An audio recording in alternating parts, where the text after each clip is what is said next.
You are listening to an Art Media podcast. So, Yael, what's your number? Mine is 52, which is, according to the Israel Export Institute, the number of Israeli companies that are currently participating at RSA, which is the annual cybersecurity conference here in San Francisco. Yes, I am in San Francisco, and yes, it is the middle of the night. So take it with a grain of salt, because this is only the companies that obviously have been registered with the Israel Export Institute. My hunch is that it's many more, but I name it this week because, as you know, with everything going on in Israel, it has been a huge challenge to get out of the country and into this conference. And this conference is pivotal for many of these companies, for their growth and for their business strategy. I am here now, and let me tell you, it's like a secret club of the Israeli founders. Everybody knows what's happening all the time in Israel, and yet has to kind of put on a smart, straight face and go get business done. So 52 for now. What's yours? Actually, it's cool. The S in RSA, not many people know, is Adi Shamir, is an Israeli professor who's one of the top cryptographers in the world. The guy that gave the early days blockchain their kosher stamp in terms of its invincibility. So RSA is always a reminder of how embedded Israel is in the whole cryptography and cyberspace. Mine is 60 basis points on the 5-year Israeli credit default swap. That's sort of a marker of how risky the global markets are seeing the Israeli government's debt. These are pre-October 7 numbers, Yael, and we are in the middle of the war, at the peak war. I think investors are pretty clear in terms of what future they see for the Israeli economy. Just to give the sort of adverse number, in early October, or I would say November, we were at 132 basis points. So double the spread that we have right now. I think this is a very optimistic sign that even though a rocket just fell here in Tel Aviv and the barrage continues, the global markets see the Israeli economy flourishing post-war. That's a great sign. But I think you win. You personally win for being in San Francisco right now. All numbers and figures that show how tremendously dedicated the Israeli tech industry is are big winners. So I concede before we even ask. All right, I'll take it. Let's go.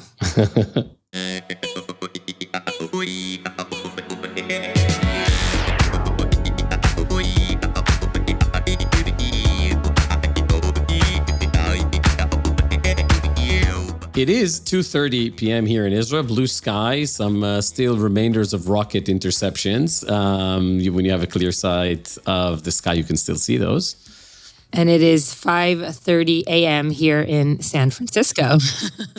Talk about dedication of Israeli tech delivery. Right. I have a full day of conferencing ahead of us, but I would never miss this. So I'm basically pulling an all-nighter, and this is perfectly fine because there's nothing that I'd like more to do than speak with you right now about Iran's latest and kind of the aftermath and what's happening right now on the ground in terms of the economic warfare, as talks have started reportedly in Islamabad between the U.S. and Iranian officials.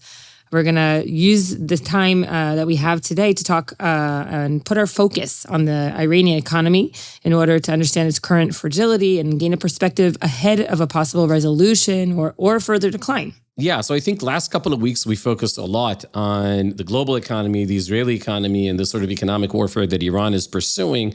So depending on where the conversation in Islamabad goes, one scenario is it goes sour. And then the question is, how do you cripple the economy all the way through such that the Revolutionary Guards and the administration, the regime, does not have the means through which to pursue further war and subjugate the population?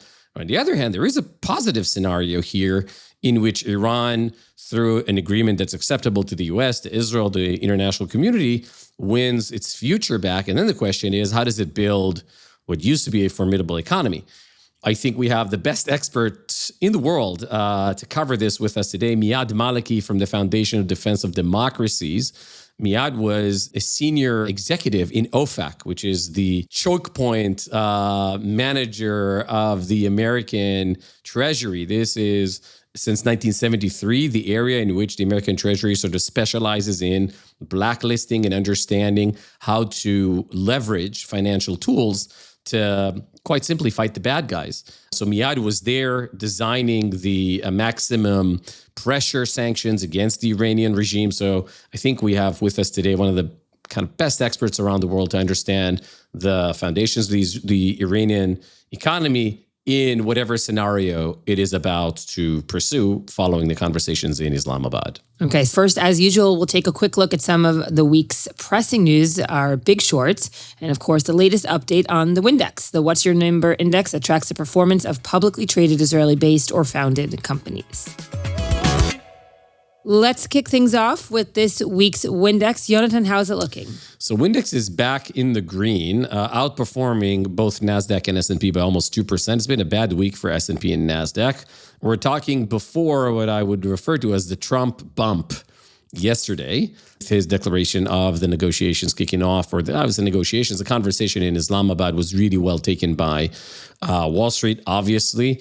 I don't know if you saw the insider trading in and around that announcement. So about 5 or 6 minutes before the announcement from the White House, we saw a $1.5 billion position entered by a number of investors on the S&P 500 and on the decline of oil.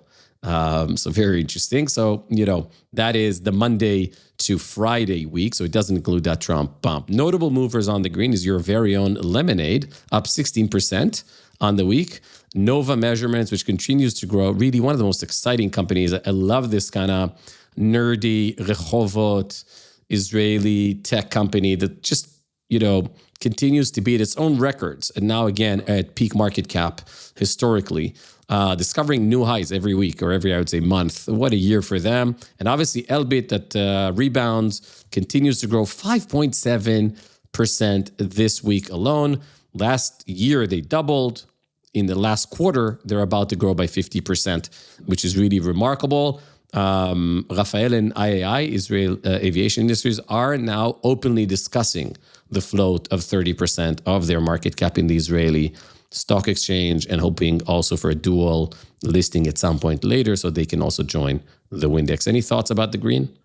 Yeah, we've been speaking week after week about a lot of sector-specific green. So we had the defense sector and so forth. And I think this week is the first in a while that we see kind of 3 different engines of growth. I like that it reinforces kind of the diversification of Israeli tech. I'm not sure how far that credit goes.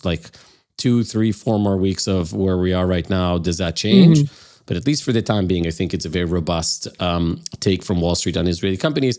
Honestly, in the red, not a lot of big movers. It'll be interesting to see ICL, Israel Chemicals, down 8.19% this week.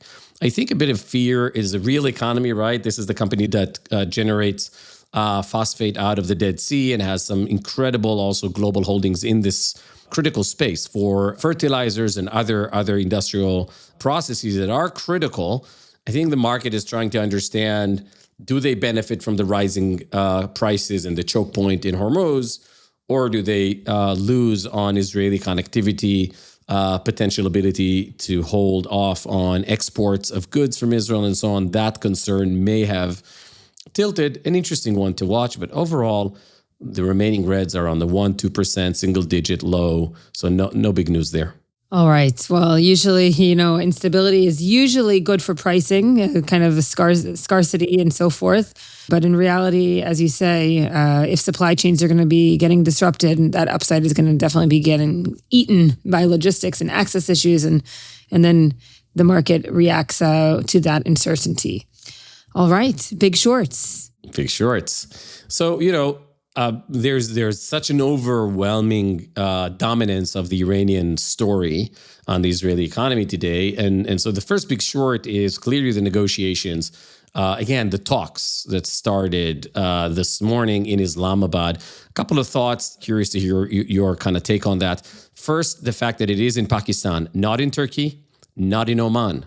Mm-hmm. Very interesting choice. We know that Pakistan is the CIA territory. The American intelligence services have very strong ties with Islamabad, and they are sort of neutral to that effect. There's been great anger in Saudi Arabia against Pakistan. The two countries have a valid security pact that basically says if one is attacked, the other must protect. So there is some tension in terms of Pakistan's role in the region, but the Americans chose Islamabad, Iran complied. That's an interesting dynamic for me. Israel likes to fight its wars like a cheetah, right? That's the Ben-Gurion approach. You straight for the kill, you do it fast so the economy can continue and so on. America fights its war like a Komodo dragon, right? It moves slow. It's a superpower. It sees the elephant.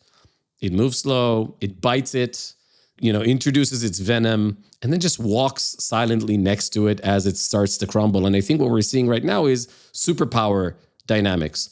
The blow for 3-4 weeks and now halt. You're weakened. Your immune system is weaker. Now let's see if you're willing to give us, change your positions. Can we get a better deal? And if not, we'll just walk next to you and not give you the antidote. And so I think this is a crucial week for the Israeli economy, for the world's economy, depending on how these conversations in Islamabad end in the next 72 hours or so. Yeah, I think you hit the nail on the head between the cheetah and the Komodo dragon, because in Israel, these talks they hold the risk that the negotiations themselves are going to become just a tool of economic warfare. Are these talks signaling just to calm markets while continuing to shape realities on the ground, or is this actually part of a formative strategy, even if it does take time, for a different outcome? Yep. And the second big short, I think, has to do with Qatar. I spent last week a few days in Switzerland meeting some of the people from the region, not officials, not from the government side, business people that are sort of intertwined with the economy of the Gulf. I heard, I would say, near hostility towards Europe, insult. The retainer diplomacy that worked so well for Qatar and the Muslim Brotherhood axis, if you will, against Israel in the campuses, in the mosques in Europe, in European capitals where they've invested near $1 trillion over the last 15 years. All that soft power and the people on the payroll that worked so well for Qatar in the hostage crisis in Israel and enabling Hamas and so on have all gone deaf. They clicked the button and nothing happened. And so I think there is a reality emerging in which we are seeing the end of Qatari money to the Muslim Brotherhood, to European, real estate, government shortages, and so on. Specifically, for instance, in France, in the UK, the Qatari QIA has such an immense, portfolio of holdings. I think it's also going to impact some of the LPs, the limited partnerships that the Qatar holding company has in American VCs. And most definitely, this is going to cause a rupture within that movement. I think Qatar is going to recalculate and recalibrate. It doesn't have infinite money. It's going to have to invest it internally. And this insult and the breaking of a strategy that worked so well for 20 years and culminated in Israel is now, in need of a re-strategizing from Doha. That's going to be, I think, a difficult path for them to take. And if Qatar does actually scale back, who do you think will fill that vacuum? There's a kind of a few players on the sidelines that I could probably point at. Yeah. So I think that really depends on how the war ends. I mean, is Iran going to be a positive player? Is there going to be, a different regime? It doesn't look like it right now, but is that the scenario? If that's a scenario, then I think an American, Israeli, UAE, India, right? What I call the Hodwad Kush, the India through Ethiopia axis. We discussed MBZ in the last, over the last few episodes. His leadership, his incredible step forward is going to be very interesting to watch once hostilities end. I think he's demonstrated that he is truly the most consequential Arab leader of our century thus far. And so I would hope between the UAE, between Israel and the US, we can kind of come up with the right incentive structure for the region. That depends on which Iran we get at the tail end. I will say one kind of thing that worries me is that we have incredible diplomatic opportunities emerging from these dynamics. Even if the war ends right now in a settlement that not everybody's going to be happy with, the next 3 to 5 years are going to introduce those opportunities. They meet a dwindled, almost anorectic Israeli diplomatic corps. We have the likes of Michael Eisenberg and Ron Dermer and some incredible individuals, the leadership of the prime minister, the relationship with the White House. But to realize these opportunities, Israel needs robust institutions on the diplomatic side. Those will have to be rebuilt in order to realize what I consider an era of 3 to 5 years of opportunities that if we won't realize, will be missed for yet another, kind of 20, 30 year window. Absolutely. Last week, Israel indicated its focus in the war may be shifting towards creating conditions for regime change in Iran. Meanwhile, President Trump threatened over the weekend to strike Iran's oil and energy infrastructure, which might be necessary to pressure the regime, but may also have long-lasting consequences for Iran's future economy. But days later, as we now know, the president has put forward an ultimatum that was met with Iranian obstinance, only to have been met yesterday with the prolonging of the ultimatum and what seems to be an ongoing conversation right now in Islamabad that may or may not deliver an end to hostilities. We're seeing some indications from the Iranian side of greater willingness to be flexible around issues that on the Thursday 4 weeks ago in Geneva were considered a taboo. To answer these difficult questions on how does the Iranian economy sort of deliver that moment of better negotiating cards to the West, to the US, to Israel, and furthermore, is there a scenario in which if there is a positive agreement and an eventual regime change, the Iranian economy starts realizing its potential? Well, to do that, we're glad to welcome Miyad Maleki. Miyad, who was born and raised in Iran, served in the Air Force and CENTCOM, which is the central, operator of American power these days in the region, before joining President Trump's Treasury Department. During Trump's first term, Miyad directed the maximum pressure campaign against Iran, as well as America's exit from the JCPOA, that is the Iran nuclear deal signed under President Obama. As the architect of the U.S. sanctions against Iran, Miyad maintained for years that while military force can weaken the Islamic Republic, it's only through the economy that the regime can be toppled. Miyad, thank you so much for joining us today. Thanks for having me on. So Miyad, you spent a decade thinking through how to weaken the Islamic Republic, but you left the U.S. government in August. Do you wish you were still there in government now to see this war, through from the inside, as this is really a culmination of a lot of your work for the last decade? Sure. I don't want to suggest that the work on Iran sanctions is somehow finished. It never really is. Sanctions are most effective when they're applied consistently and persistently, keeping the market close against the kind of sanctions evasion that we've been fighting for years. In the case of Iran and other countries or jurisdictions that they've been subject to U.S. sanctions. But I'll be honest, I'm grateful to be outside the building right now. It means that I can sit down with you and share my personal views in a way that I simply just couldn't do it from, sitting behind the government desk. Now, just to really set the stage for our conversation, I just wanted to pause for just a moment on and kind of touch on the nature of the threat that this regime has posed. Because unlike what you sometimes hear in DC think tank discussions, there was never a stable status quo with this regime, not even when we had a nuclear agreement with them. In November 2023, this is what didn't get a whole lot of press coverage in the US, but Iranian-backed hacker groups hacked a water system in the state of Pennsylvania. It led to a major disruption in flow of water to throughout the state. And it took the US government months to really understand the depth of the damage and the fact that the IRGC was behind it. Second, the IRGC, Iran has been building out drone facilities in Venezuela, in our backyard. And then as far as the Strait of Hormuz, it's been Iran's position that they have control over the Strait of Hormuz. In 2019, they dropped sea mines in the Strait of Hormuz. They severely damaged 4 vessels in the Strait of Hormuz. So it's an ongoing threat that is posed by the Iranian regime. Take us behind the scenes. You were involved in crafting these sanctions through OFAC and through broader government activity. How do you go about understanding what cripples the IRGC and sort of conditions for making sure the pressure is applied against the areas that cripple the regime, the subjugation, while kind of leaving the capacity, civilian capacity to survive, and kind of balancing that, I think, if I'm totally off, let us know, balancing that with the odds that Iran, which is a sophisticated country, will evade sanctions? Sure.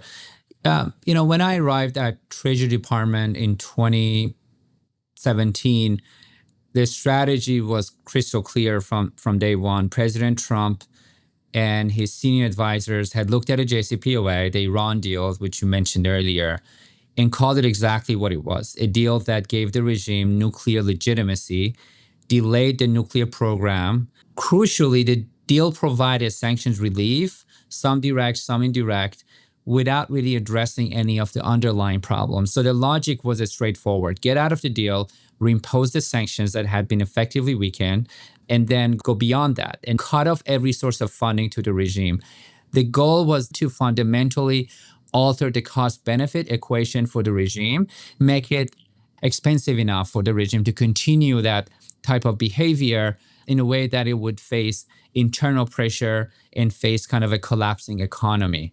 Now, as far as sanctions evasion, on a petroleum front, we had significant success. Just very quickly for your listeners, it took us about 2 years to get out of the JCPOA. And yet, by the end of 2019, I think mid-2020, we brought Iran's petroleum export numbers down to below 100,000 of barrels a day from over 2 million barrels of day during the JCPOA. You saw the same effect on the petrochemicals, same effect on metals. And that was a kind of a holistic approach to putting pressure on the importers of Iranian petroleum, such as China. At the time, Russians were importing petrochemicals and Indians, but also sanctioning some of those actors that were involved in transportation of oil. And then the other part of the campaign, which was very successful, was the cutting the funding of Iran to the terrorist proxies. And at the end of President Trump's first term, Iraqi Shiite militia groups were complaining about not getting their salaries in full. Lebanese Hezbollah, Nasrallah was going around begging for donations and was really very open about the financial pressure that Hezbollah was facing at the time. It was a campaign that was really successful. And then we had the Biden administration that came in, and they had a different approach, which was a set of negotiations and potentially going back to the JCPOA. They called it a better, a longer lasting deal. That's what they wanted to get. But I guess it was a good lesson for folks back then to learn that the Iranian regime is not a regime that you can get a deal that is good for U.S. national security. So walk us through where we are today. Just a quick overview of the current state of Iran's economy. Also curious to know the mechanics of it, right? Are you sitting at OFAC with this like big data set, right? Big data, AI, whatnot, and kind of watching? Or is this a lag? Like every 90 days you get the data of the previous quarter and you understand the impact? Yeah, so that's a really good question. But I'm going to address your second point. Iran's economy is extremely opaque. It's very difficult to understand the state of economy in Iran. The numbers you get out of the government in Iran, no one in Iran's government actually has the right numbers. And the reason for that is because of this state of corruption in Iran's economy. Government comes up with numbers, inflation, unemployment. Those are not real numbers. You have a black market when it comes to foreign currency exchange rate. That seems to be the closest you can get to understand the state of economy in Iran. And that is a number that we looked at because that's how you could tell how Rial was doing. And, Iran's economy today is really in just free fall. Now, I can give you a quick picture. The Rial lost 60% of its value after the Israel-Iran war last June. Inflation spiked. The chronic energy shortages were forcing blackouts before the current campaign even began. By December 2025, the Rial had hit a historic low of 1.4 million to dollar, meaning Iran's currency has lost roughly 20,000 times its value over 4 decades of Islamic Republic rule. There are 200 million barrels of Iranian crude oil that are currently sitting on tankers at sea. That is a record high. It represents roughly about 13 billion in oil inventory that Iran can't find buyers because secondary sanctions has made, purchasing it a designation risk for. And Iran has an estimated $100 to $120 billion in frozen sovereign assets sitting in accounts across at least 7 countries. And that's a financial picture regime that spends its foreign exchange reserves on proxy wars, nuclear program, and the IRGC networks. So Miad, the Revolutionary Guard, as you mentioned, is still the regime's main kind of instrument for keeping its grip on power and repressing dissent. And that means that regime change is going to require also breaking the IRGC, which is a benefactor of the economy, as you just said. Because of the sophistication, I would say, of the IRGC of functioning like a state within a state with its own economy, what do you think the U.S. can do to disrupt this economy of oppression? The IRGC isn't just, as you said, a military organization. It's an economic empire. IRGC-affiliated foundations, engineering arms are estimated to control, a third and over half of Iran's formal economy. Khatam al-Anbiya construction arm, which is the IRGC's main engineering vehicle, has built refineries, railways, dams, natural gas lines, controls Iran's international airports. The IRGC controls banking. They own the largest banks in Iran, the Sepah Bank. They control Bank Milli. They've used these banks for their operations. They control telecommunications sector. They control agriculture sector jointly with the Supreme Leader's Office. They have really a significant presence across Iran's pharmaceutical sector and real estate. So the regime has really blocked a meaningful privatization in Iran's economy since the 80s to really allow IRGC to grow and maintain control of Iran's economy. And it takes me back to the discussion on the JCPOA and Iran deal. The JCPOA, folks who were negotiating the Iran deal, really closed their eyes to the reality, which was the IRGC was going to benefit from the deal. And you can't cut a deal with the Iranian regime without providing some kind of a relief to the IRGC. As a matter of fact, a very key detail of the Iran deal is a footnote in the text of the deal that didn't get a whole lot of attention, but I bring it up every time I talk about the JCPOA. It was a footnote that basically told foreign financial institutions that you don't really need to do due diligence about your client inside Iran, meaning you don't really need to know who your client in Iran is or who they're connected to. That footnote didn't say IRGC, but it was about nothing but the IRGC. Now, the Central Bank of Iran has been designated as a terrorist organization. We designated in 2019 because of how it was involved in the funding of Lebanese Hezbollah. It was another indication that the IRGC Quds Force was using Central Bank of Iran for transferring funds to Lebanese Hezbollah and QF. And also, you look at Iran's oil company, National Iranian Oil Company, and Ministry of Petroleum. Both are designated as for providing support to terrorist organizations, in this case, the IRGC Quds Force, because of the control that IRGC maintains over Iran's oil sector and also the revenue that is generated by National Iranian Oil Company going back to funding the IRGC. So when we talk about kind of closing the Strait of Hormuz, obviously that is disruptive for the rest of the world. Is it also ending up hurting the Revolutionary Guards because they depend on those oil exports to pay salaries? Absolutely. I think this is an often overlooked irony. I mean, it's a very key point that you raised. The IRGC's economic empire really depends fundamentally on oil exports, revenues. Quite frankly, the entire regime runs a corrupt economy, only relies on the oil revenue more than anything else. Now, as you said, IRGC controls Iran's major oil infrastructure. When oil can't move, whether because of sanctions or because Iran itself is threatening to close this strait, the IRGC feels it too. Now, I would argue that the Iranian regime and IRGC will be more economically pressured as a result of Iran's closing of the Strait of Hormuz than any other countries in the Persian Gulf or globally. Because to the extent that Iran relies on its oil export, it's really unmatchable throughout the Persian Gulf. Now, the difference here is it's not a democracy. They don't really care as much about public opinion in Iran. So Iran's economy can get worse, and they just can't care less. As long as they have a win out of this war with the U.S. and Israel, and the win for these guys really mean not to lose. and continue to exist after the end of this military campaign. But yeah, I mean, they're probably economically suffering more than any other country out of what's going on in Strait of Hormuz. The result of what they're doing in Strait of Hormuz and the economic pressure that they're going to have to deal with later on is going to lead to protests in Iran. And that's why I'm optimistic about the Iranians actually toppling this regime.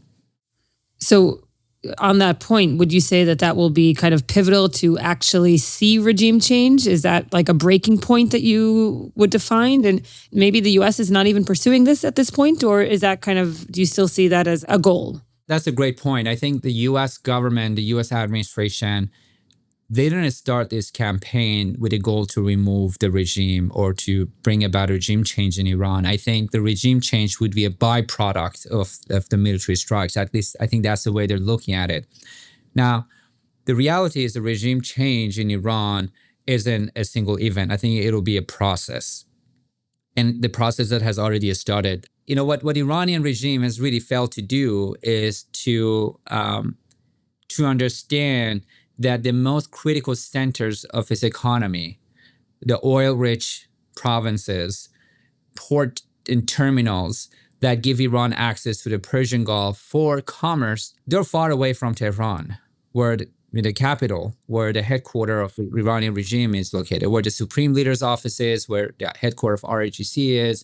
What folks haven't paid attention to is the fact that these provinces in southern Iran are economically very unprivileged. They're not doing great. The salaries to these employees are disrupted or interrupted very often. There's significant level of grievances in those provinces. And when Iran comes out of this war, when the regime faces the reality of the economy that is way worse than it was before the beginning of the strikes, its offensive capabilities are significantly degraded. So Iran's not going to have a whole lot of leverage to cut a deal that would be really serving its survival or give Iranian regime some major economic relief. I think what you're going to see is some kind of a round of protests and defections taking place in those provinces, whether it's Khuzestan, Hormozgan province, or Bushehr province. That's really what I think would be the breaking point for this regime.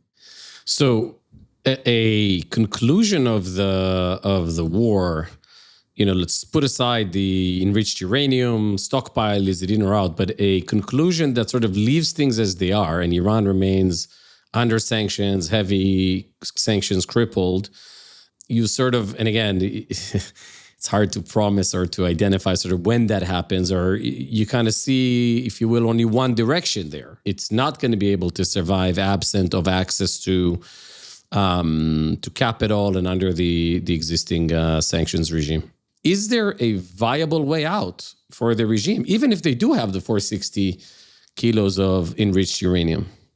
That enriched uranium doesn't really give them some kind of a meaningful leverage. They can't really access the enriched uranium stockpile is buried under rubbles. And putting that aside and coming back to your point, I don't think regime is going to find a way out if this campaign is over. Their offensive capabilities are significantly disrupted and destroyed, as is the case, and is getting even becoming more and more a reality for the regime. I don't think they're going to have a way out of their domestic issues, which is very overlooked. Yeah, that's the point. Yeah. We're not just fighting some terrorist militia group. We're not just fighting Hezbollah or Hamas.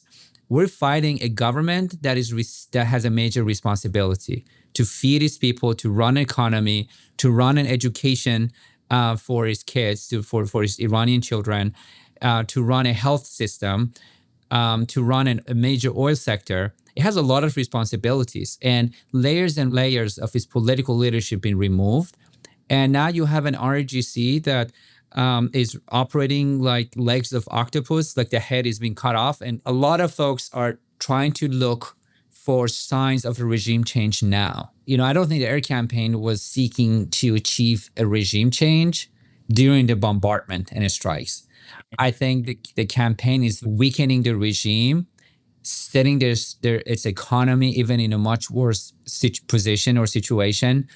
And regime is going to be at more odds with its people at the end of this campaign than it was before. The gap between the regime and its people has just increased significantly. I would argue that the regime has about 10 to 15% of supporters in Iran, and that's a part of the population that is being paid by the regime, is receiving political rent.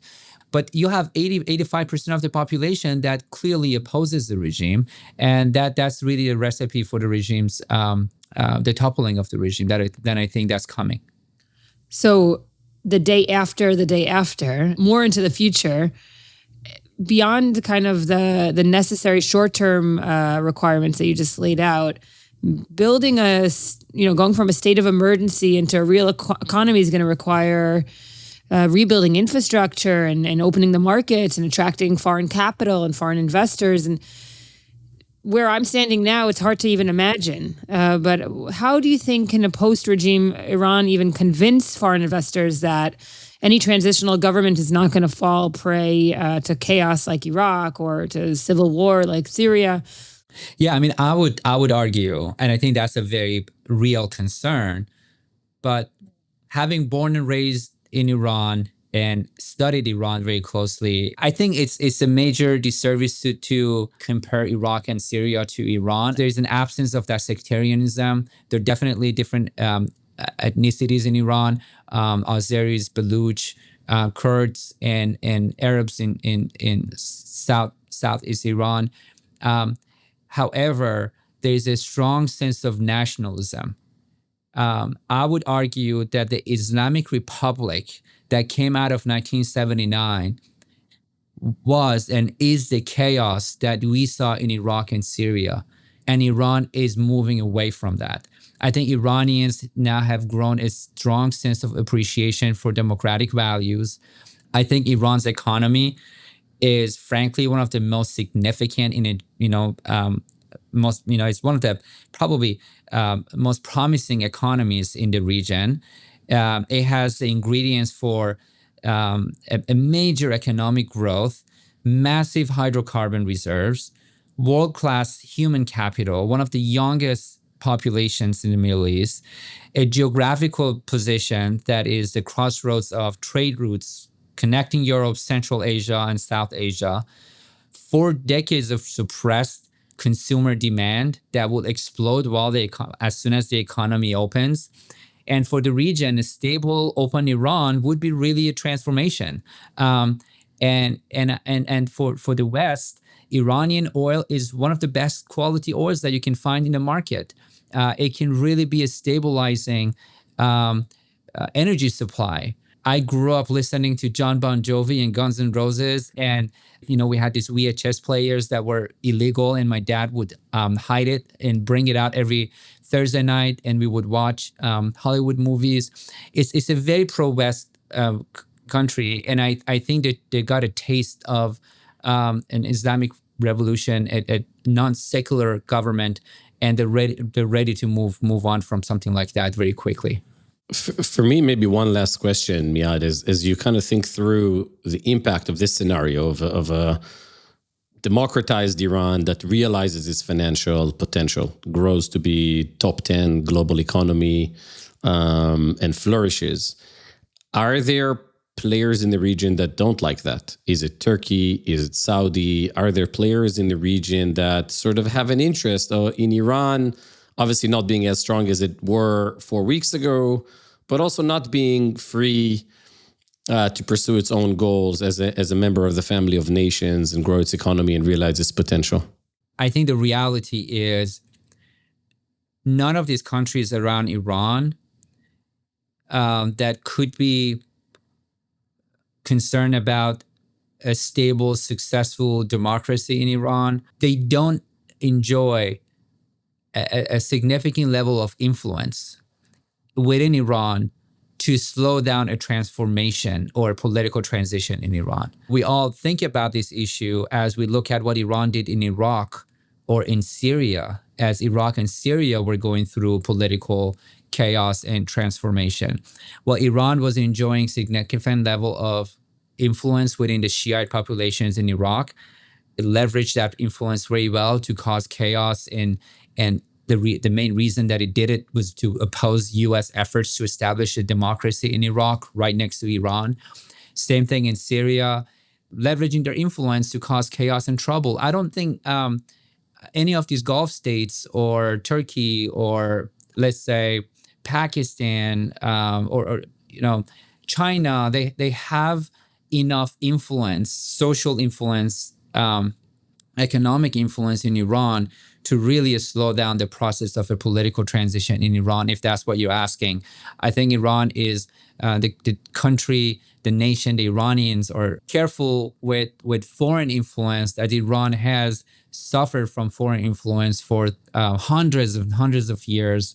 And I think they're in the right. They would, as soon as this regime comes to an end, I think the Iranians are very well positioned and prepared to start the process of democratization. One last question, if you will. You do sound optimistic, and you're leaving me feeling much more optimistic than when I came in. But what would be, just to dampen it, what would be a wrong way to end the war? One thing that I've always asked my government colleagues, I want you to go to implement policies that serve U.S. national security interests, even if it's short-term interests that we want to address. But in the long run, keep in mind, nothing could be more damaging to the to our national security strategically than empowering this regime and living it with more resources, legitimizing this government and this regime. And in fact, domestically, Iranians do not view this regime as being a representative of Iranians' needs and wants. And the worst way that we can end this campaign would be some kind of an agreement that we reach with elements of this regime that would provide them with an off-ramp, a political off-ramp that includes some economic incentives, and also legitimizing what they've done, what they've been doing domestically. I hope we don't come out of this campaign empowering this regime so it continues to exist and oppress the wonderful population that it governs so poorly. Miyad Maleki, thank you so much for joining us today. Thanks for having me. Thank you.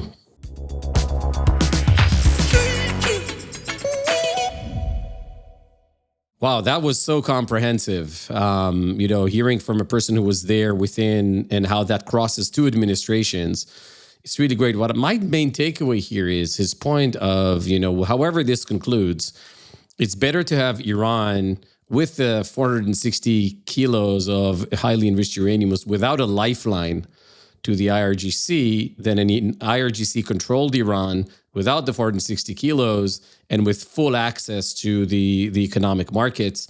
I think it's a very clever and sober perspective on where we stand right now as the negotiation starts in Islamabad.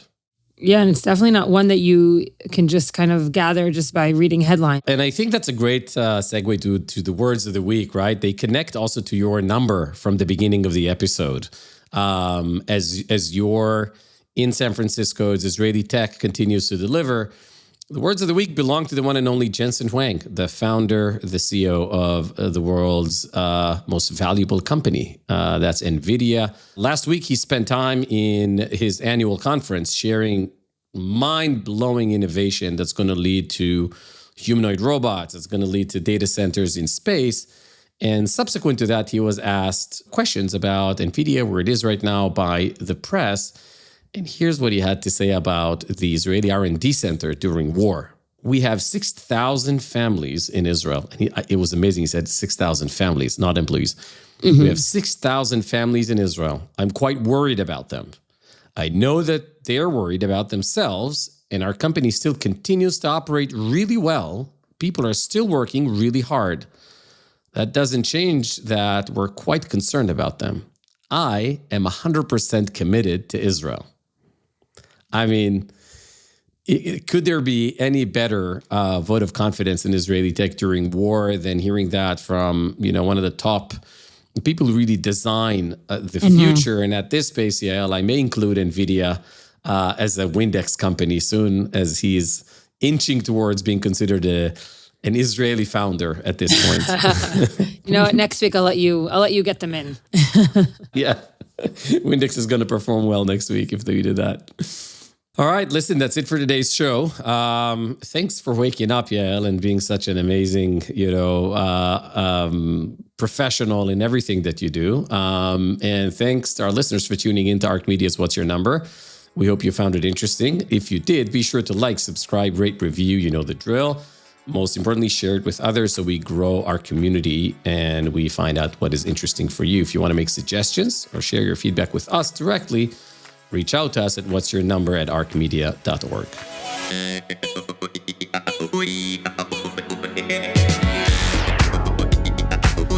What's Your Number is an ARC Media podcast. ARC Media's executive producer, Adam James Levin-Areди. Our production manager is Brittany Cohen. ARC's community manager is Ava Weiner. Sound and video editing is by Liquid Audio. Our theme music is by Midnight Generation. I am Yael Wissner-Levy. I'm Yonatan and Yael. I'll see you back here, Yael, next week in Tel Aviv, hoping that no further changes to Ben Gurion Airport occur. This podcast offers general business and economic information and is not a comprehensive summary for investment decisions. It does not recommend or solicit any investment strategy or security.